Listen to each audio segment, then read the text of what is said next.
Isipin mo, may isang pamilyang pauwi sakay ng kotse nang biglang maglaho ang asawa niya na siyang nagmamaneho. Patuloy ang pagsamba sa simbahan.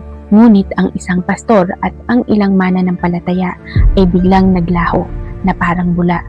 Ang ilan ay nadala paitaas sa himpapawid upang salubungin ang Panginoon, habang ang iba ay naiwan upang maranasan ang malalaking kalamidad. Ganito isipin ng marami ang magiging itsura ng pagdadala paitaas. Hindi ko alam kung ganito nga ang mangyayari, ang pagdadala paitaas. Ngunit isang bagay ang tiyak, ang pagdadala paitaas ay darating.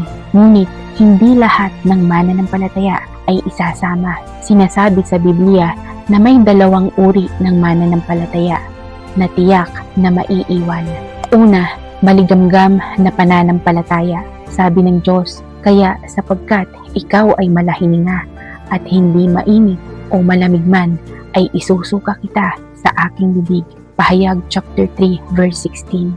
Ang mga kontento lang sa pagdarasal o pagdalo sa simbahan, ngunit hindi sinusunod ang kalooban ng Diyos, ay ititiwalag ng Diyos. Ikalawa, hindi nagsisising mananampalataya.